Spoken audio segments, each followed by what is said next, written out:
Halo, ini Lia dan selamat datang di Anatomi Film.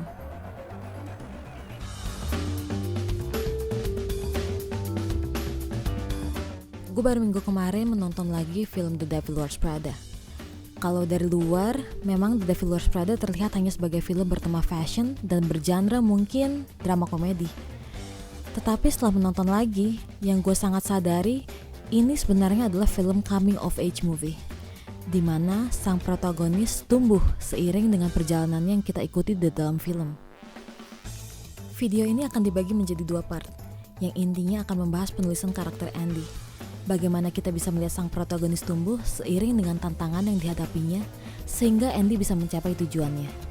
Tetapi khususnya di video kali ini, gue mau membahas tentang 10 halaman pertama, di mana kita diperkenalkan kepada protagonis, antagonis, dan juga apa yang dipertaruhkan di dalam cerita. Di kelas screenwriting yang gue ikuti dulu, gue selalu ditekankan betapa pentingnya 10 halaman pertama dalam screenplay. Khususnya, karena 10 halaman pertama harus bisa menarik penonton. Selain itu, penonton juga harus bisa mengetahui tema di dalam film dan juga apa konflik yang mungkin terjadi. Dan yang paling penting, kenapa penonton harus bisa peduli terhadap cerita ini yang membuat penonton bisa tertarik untuk melihatnya lebih jauh. The Devil Wears Prada kebetulan memberikan contoh yang sangat baik untuk penulisan 10 halaman pertama dalam screenplay. Di 10 halaman pertama ini, kita diperkenalkan bukan hanya kepada para karakter, tetapi kita juga diperkenalkan kepada sifat mereka, dan juga kita bisa mengetahui tantangan apa yang diberikan kepada sang karakter utama. Kita mulai dari scene pembuka. Di The Devil Wears Prada, kita diperkenalkan dengan karakter protagonis kita bernama Andy. Andy diperkenalkan kepada penonton melalui opening scene yang membandingkan rutinitas pagi wanita pada umumnya di New York City dengan Andy sebelum mereka bekerja. Scene perbandingan ini digunakan untuk mengenalkan dan memperlihatkan penonton kepada karakter Andy, bahwa Andy berbeda. Andy terlihat tidak begitu peduli dengan penampilannya seperti wanita lain pada umumnya. Tapi, di sini kita belum mengerti apakah ini dalam konotasi negatif atau positif. Kita juga mengetahui bahwa Andy ingin menjadi jurnalis melalui scene ini.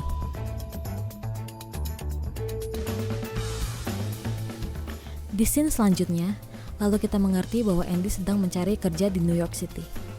Lalu Andy dipertemukan dengan karakter bernama Emily. Kita mengetahui dari sini langsung bahwa karakter Emily adalah kebalikan dari Andy. Ini diperlihatkan di dalam film yang juga ditulis di dalam screenplay. Emily Charlton? Andrea Sachs? Yes? Great. Human Resources certainly has an odd sense of humor. Follow me. Karakter Emily digunakan juga untuk memperkenalkan kita kepada dunia yang akan Andy dan juga kita sebagai penonton akan masuki. Emily khususnya di sini ini memberikan sebuah hint. Runway, not to mention a legend. You work a year for her and you can get a job at any magazine you want. A million girls would kill for this job. Well, it sounds like a great opportunity. I'd love to be considered. Kalimat Emily tadi memberikan hint yang membuat Andy dan juga kita sebagai penonton mengerti betapa pentingnya pekerjaan ini untuk bisa Andy dapatkan. Seperti yang Emily katakan tadi, jika Andy bisa bekerja setahun saja di pekerjaan ini, maka Andy bisa bekerja dengan media manapun yang Andy inginkan. Ini tentunya pertaruhan dan juga kesempatan besar untuk Andy, khususnya sebagai orang yang baru saja turun ke dunia kerja. Lalu tidak lama kemudian kita diperkenalkan kepada karakter lain, yaitu Miranda. Kita diperkenalkan kepada karakter Miranda, bahkan sebelum kita bisa melihat wajah sang karakter. Kita bisa langsung mengetahui betapa pentingnya sosok Miranda ini, terlihat dari bagaimana reaksi orang-orang saat melihat karakter tersebut. Sewaktu Emily berkata bahwa Miranda akan sampai ke kantor lebih cepat dari biasanya, semua orang di kantor langsung panik dan menyiapkan kantor sesegera dan sesempurna mungkin. Andy, yang ikut melihat bagaimana semua bereaksi pada pengumuman akan kedatangan Miranda, juga bisa sedikit ikut mulai mengerti betapa pentingnya sosok Miranda ini. Lalu cukup dengan 3 kalimat ini, kita bisa mengerti lebih jauh tentang bagaimana kepribadian Miranda. Well, clearly I'm going to have to do that myself because the last 2 you sent me were completely inadequate, so send her in. That's all. Ia seseorang yang tidak mudah puas. Ia juga seorang perfeksionis dan kita ketahui bahwa Andy akan berhadapan dengan sosok Miranda ini. Lalu masuklah sosok Andy untuk berhadapan langsung dengan Miranda. Dari banyak informasi yang telah kita terima tadi, Andy yang sama sekali tidak mengetahui tentang fashion harus segera berhadapan langsung dengan Miranda yang pasti mempunyai ekspektasi sangat tinggi untuk memilih asistennya. Kita tentunya dapat menebak bagaimana reaksi Miranda terhadap Andy. Andy yang ingin menjadi jurnalis serius justru dinilai oleh Miranda melalui penampilannya. Karenanya Andy langsung membalas dengan kalimat ini.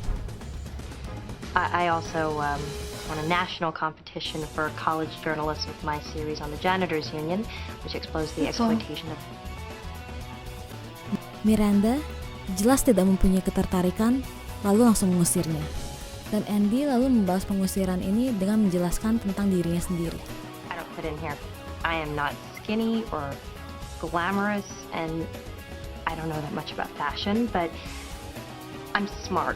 I learn fast and I will work very hard. Tapi menariknya, Miranda yang tidak biasa dengan orang lain berbicara balik padanya, malah kaget dengan keberanian Andy. Dari line Andy tadi, kita juga bisa melihat dan mengetahui karakter lainnya Andy, yaitu dia tidak mudah takut dan juga mau berusaha untuk mendapatkan apa yang dia mau.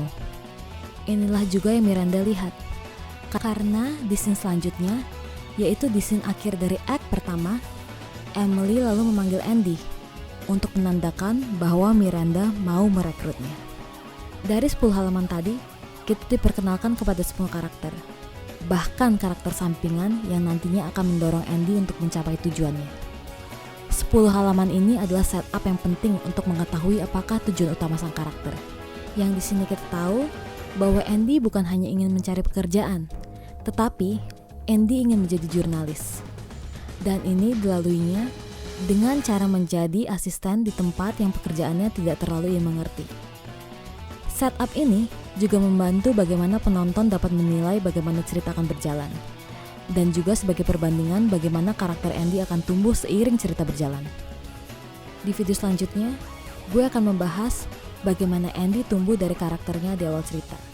Bagaimana juga cara Andy menghadapi tantangan yang akan dihadapinya, dan juga bagaimana Andy akhirnya mencapai tujuannya. Thanks so much for watching and I'll see you on the next episode.